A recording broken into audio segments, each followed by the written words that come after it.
Hi friends, welcome to వాణి రుచులు. ఉగాదికి మనం ఈజీగా చేసుకునే 3 రకాల రెసిపీస్ అండి. ఒకసారి ఈ విధంగా ట్రై చేసి చూడండి. తక్కువ టైంలో మనకి ఈజీగా రెడీ అయిపోతాయి. మొదటగా చేసుకునేది బొబ్బట్లు. నేతి బొబ్బట్లు మనం ఉగాదికి ఎక్కువగా ప్రిపేర్ చేసుకుంటాం కాబట్టి ఒకసారి ఈ విధంగా ట్రై చేసి చూడండి. మనకి చల్లారినా కూడా స్మూత్గా స్పంజీలాగా ఉంటాయి. ఇప్పుడు బొబ్బట్లని ప్రిపేర్ చేసుకోవడానికి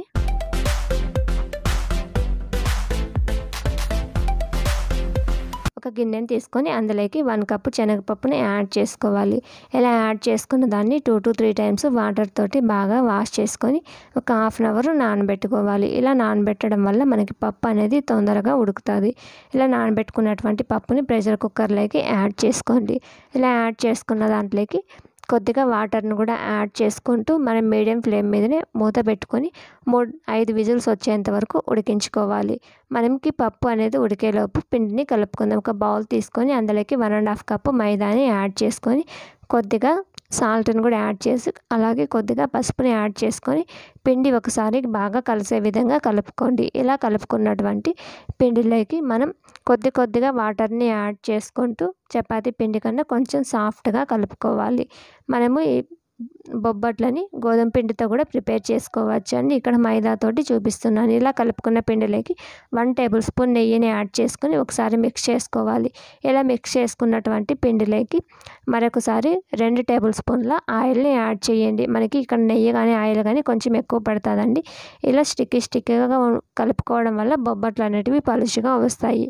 ఇలా కలుపుకున్నటువంటి పిండిని ఇప్పుడు మనం మూత పెట్టి 15 మినిట్స్ పక్కన పెట్టుకోండి. మనకి ఇప్పుడు పప్పు అనేది పూర్తిగా ఉడికిపోయింది కాబట్టి ఇందులో నుంచి వాటర్ని సపరేట్ చేసుకోండి. వేరే ఒక గిన్నెలోకి ట్రాన్స్ఫర్ చేసుకోవాలి. ఇలా చేసుకున్నటువంటి వాటర్ తోటి మనం చారును కానీ అలాగే సాంబార్ కానీ పప్పులే కానీ యూజ్ చేసుకోవచ్చు. ఇప్పుడు మనం పప్పు అనేది పూర్తిగా చల్లారిపోవాలి. ఇలా చల్లారినటువంటి పప్పుని మిక్సీ జార్ తీసుకొని అందులోకి కొద్దిగా పప్పుని యాడ్ చేసుకుంటూ ఇక్కడ బెల్లం అనేది యాడ్ చేయకుండా ఓన్లీ పప్పును మాత్రమే యాడ్ చేసుకొని స్మూత్గా గ్రైండ్ చేసుకోవాలి. మొత్తం పప్పును కూడా ఇదే విధంగా మెత్తగా గ్రైండ్ చేసుకోండి. ఇలా గ్రైండ్ చేసుకున్నటువంటి శనగపప్పు ముద్దని ఒక ప్లేట్లోకి ట్రాన్స్ఫర్ చేసుకోవాలి. ఇలా ట్రాన్స్ఫర్ చేసుకున్న దాన్ని పక్కన పెట్టుకొని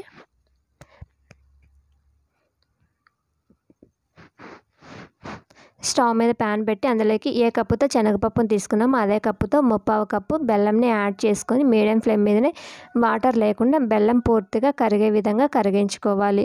మీడియం ఫ్లేమ్ మీదనే బెల్లం పూర్తిగా కరిగాక మనం గ్రైండ్ చేసి పెట్టుకున్నటువంటి శనగపప్పు ముద్దని యాడ్ చేసుకోండి. ఇలా కరిగించుకున్నటువంటి బెల్లంలోకి మనం గ్రైండ్ చేసిన శనగపప్పు ముద్ద అలాగే 1 టేబుల్ స్పూన్ నెయ్యిని యాడ్ చేసుకొని పూర్తిగా కలిసే విధంగా కలుపుకోవాలి. పూర్ణం అంతా కూడా బెల్లంని అబ్జర్వ్ చేసుకునే విధంగా కలుపుకోండి. ఇక్కడ ఫస్ట్ పలుచగా అవుతుందండి. మనం మీడియం ఫ్లేమ్ మీదనే కలుపుకుంటూ ఉంటే దగ్గరకు పడి గట్టి పడుతుంది. మనకి ఈ స్టేజ్లో ఉన్నప్పుడు స్టవ్ ఆపేసి పూర్ణం పూర్తిగా చల్లారనివ్వాలి. మనకి పూర్ణం అనేది పూర్తిగా చల్లారిన తర్వాత మనం ఈ విధంగా మీడియం సైజు బాల్స్లా ప్రిపేర్ చేసుకోవాలి. మొత్తం పూర్ణాన్ని కూడా ఇదే విధంగా ప్రిపేర్ చేసుకోండి. మనం ఈ పూర్ణంతో బూరెలను కూడా ప్రిపేర్ చేసుకోవచ్చు. ఇలా అంతా కూడా ప్రిపేర్ చేశాక పక్కన పెట్టుకొని ఇప్పుడు మనం బొబ్బట్లకి ముందు పిండి కలిపి పెట్టుకున్నాం కదండి, దాన్ని ఒకసారి బాగా మిక్స్ చేసుకుందాం.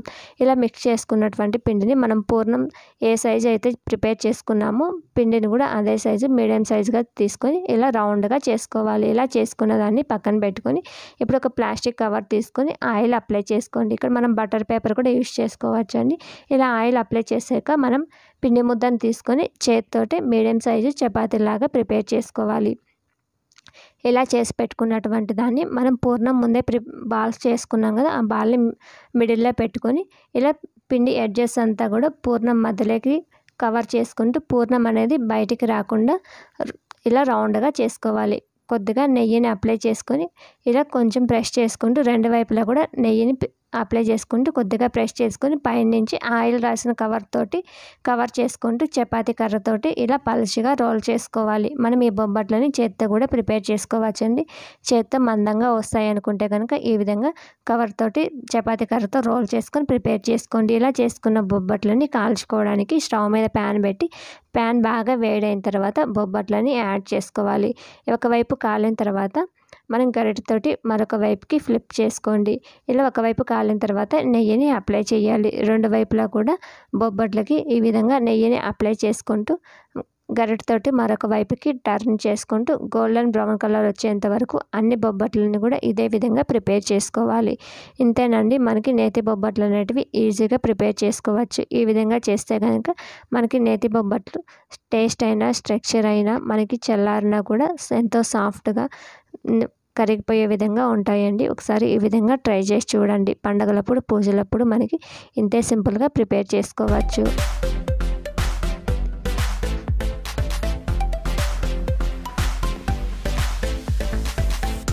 రెండవ రెసిపీ మామిడికాయ పులిహోర ప్రిపేర్ చేసుకోవడం. మనకి మామిడికాయలు వేసవి టైంలో ఎక్కువగా దొరుకుతాయి కదండి. ఒకసారి తెచ్చి ట్రై చేయండి. అందులోనే మనం మామిడికాయ పులిహోరని ఉగాదికి ఎక్కువగా ప్రిపేర్ చేసుకుంటాం కదా. మనం మామిడికాయ పులిహోర అనేది నిమ్మకాయ పులిహోర లాగానే ఈజీగా ప్రిపేర్ చేసుకోవచ్చండి. మనకి టేస్ట్ కూడా నిమ్మకాయ పులిహోర లాగానే కమ్మగా ఉంటుంది. ఒకసారి ట్రై చేసి చూడండి. ఇప్పుడు ప్రిపేర్ చేసుకోవడానికి గిన్నెలోకి 1 కప్ రైస్ని యాడ్ చేసి వాటర్ యాడ్ చేసుకొని ఒక 10 నిమిషాలు నానబెట్టుకోవాలి. ఇలా 2 టైమ్స్ క్లీన్ చేసుకున్నాక 10 నిమిషాల తర్వాత రైస్ అనేది నానుతుంది కాబట్టి ఇప్పుడు ప్రెషర్ కుక్కర్లోకి యాడ్ చేసుకొని అందులోకి 1 గ్లాస్ రైస్కి 2 గ్లాసుల వాటర్ని యాడ్ చేసుకొని మనం మూత పెట్టుకొని మీడియం ఫ్లేమ్ మీదనే 2 విజిల్స్ వచ్చేంత వరకు ఉడికించుకోవాలి. రైస్ ఉడికేలోగా మనం మామిడికాయ తురుముని ప్రిపేర్ చేసుకుందాం. ఇక్కడ మీడియం సైజు మామిడికాయని తీసుకొని పీలర్ తోటి పీల్ ఆఫ్ చేసుకోవాలి. మొత్తం మామిడికాయని కూడా ఇదే విధంగా ప్రిపేర్ చేసుకొని ఇలా పీల్ ఆఫ్ చేసుకున్నటువంటి మామిడికాయని ఇప్పుడు మనం కొబ్బరి తురుముతోటి సన్నగా తురుముకోవాలి. ఇలా తురుముకున్నటువంటి మామిడికాయ తురుముని పక్కన పెట్టుకొని మనకి రైస్ అనేది ఉడికిపోయి ఉంటుంది కాబట్టి మనకి మూత తీసి చూస్తే కనుక రైస్ అనేది పొడి పొడిలాడుతూ ఉంటుంది. మనకి రైస్ అనేది మెత్తగా ఉడకకూడదండి. పులిహోరకి రైస్ అనేది ఈ విధంగా పొడి పొడిగా ఉడికించుకోవాలి. ఇలా ఉడికించుకున్నటువంటి రైస్ని ఒక ప్లేట్లోకి చల్లారనివ్వండి. మనకి పులిహోరకి రైస్ అనేది చల్లారితే మనకి పొడి పొడిలాడుతూ ఉంటుంది. ఇలా చల్లార్చింది పక్కన పెట్టుకొని ప్యాన్లోకి ఒక 2 టేబుల్ స్పూన్ల ఆయిల్ని యాడ్ చేసుకోండి. ఇందులోకి 1/2 టేబుల్ స్పూన్ ఆవాలు, అలాగే 1 టేబుల్ స్పూన్ శనగపప్పు, 1 టేబుల్ స్పూన్ మినప్పప్పు, అలాగే 1/2 టీ స్పూన్ జీలకర్రని యాడ్ చేసుకొని అలాగే 1/4 కప్పు జీడిపప్పులను కూడా యాడ్ చేసుకొని ఇందులోకి 8 నుంచి 10 పచ్చిమిర్చి అలాగే 1 టీ స్పూన్ పసుపుని యాడ్ చేసుకోవాలి. ఇక్కడ పోపు దినుసులు జీడిపప్పులు గోల్డ్ కలర్ వచ్చేంత వరకు వేయించుకోండి. ఇలా వేయించుకున్న దాంట్లోకి కొద్దిగా కరివేపాకుని అలాగే కొద్దిగా కొత్తిమీరని మనం తురుము పెట్టుకున్నటువంటి మామిడికాయ తురుమును కూడా యాడ్ చేసుకొని అలాగే 1/2 టేబుల్ స్పూన్ సాల్ట్ని యాడ్ చేసి బాగా కలుపుకోవాలి. ఇక్కడ మామిడికాయ గుజ్జు అనేది ఆయిల్లో ఫ్రై అయ్యి మనకి కొంచెం గుజ్జులాగా ఫామ్ అవ్వాలండి. మామిడికాయ తురుము అనేది ఇలా గుజ్జులాగా వస్తే మనకి కసర వాసన అది పోతుంది. ఇక్కడ స్టవ్ ఆపేసి రైస్ని యాడ్ చేసుకోండి. ఇక్కడ మనం రైస్ని యాడ్ చేసేటప్పుడు స్టవ్ ఆపేయాలండి. స్టవ్ ఆపేసి ఇక్కడ మనకి మామిడికాయ తురుము మొత్తం మసాలాలంతా కూడా రైస్లోకి పట్టే విధంగా బాగా మిక్స్ చేసుకోండి. ఇంతేనండి, మనకి మామిడికాయ పులిహోర అనేది ఈజీగా ప్రిపేర్ అయిపోతుంది. మనకి పండుగలప్పుడు పూజలప్పుడు ఈ విధంగా ట్రై చేసి చూడండి. ఇలా ప్రిపేర్ చేసుకున్నటువంటి పులిహోరని అప్పటికప్పుడు వేడివేడిగా సర్వ్ చేసుకోండి. మూడవ రెసిపీ వచ్చి పూర్ణం బూరెల్ని ప్రిపేర్ చేసుకోవడం.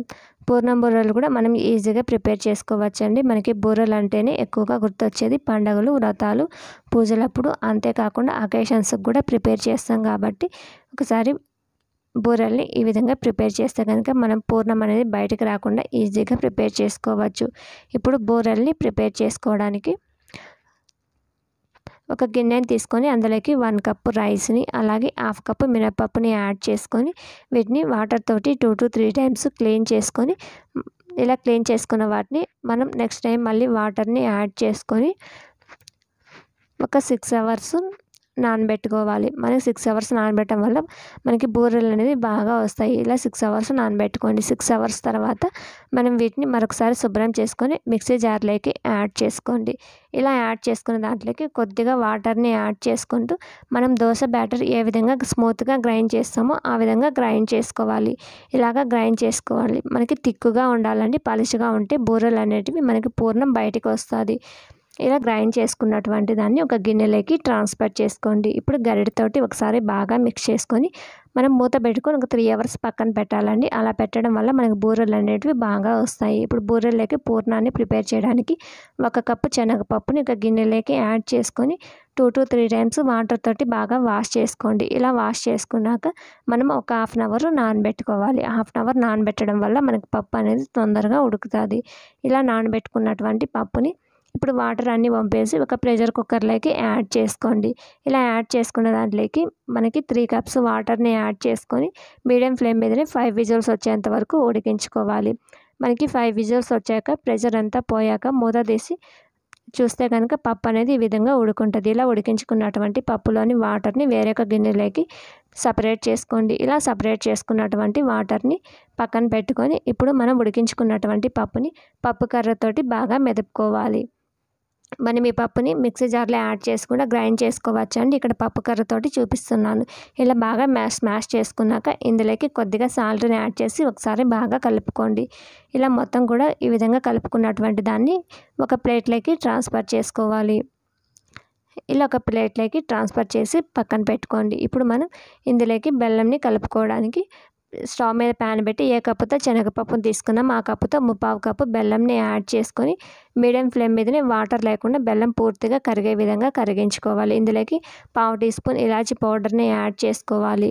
ఇలా యాడ్ చేసుకున్న దాన్ని పూర్తిగా బెల్లం కరిగేంత వరకు కరిగించుకున్నాక మనం ముందుగా మెదిపి పెట్టుకున్నటువంటి శనగపప్పు ముద్దని యాడ్ చేసుకోండి.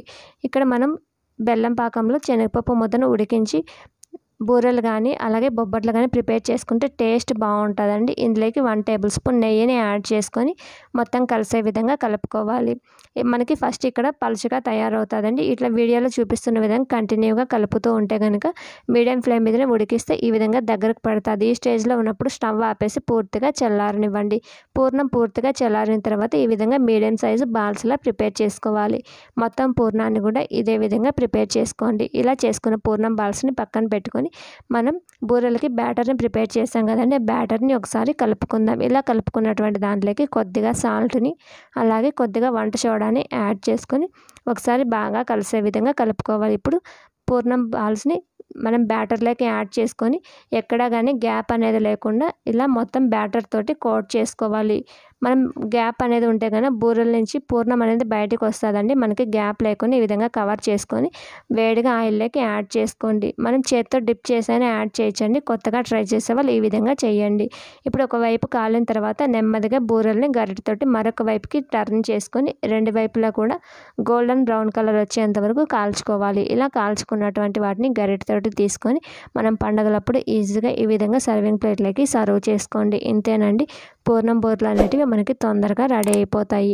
ఈ రెసిపీస్ అన్నీ కూడా నచ్చినట్లయితే లైక్ చేయండి, షేర్ చేయండి, సబ్స్క్రైబ్ చేయండి. మరిన్ని రెసిపీస్ కోసం ఛానల్ని విజిట్ చేయండి.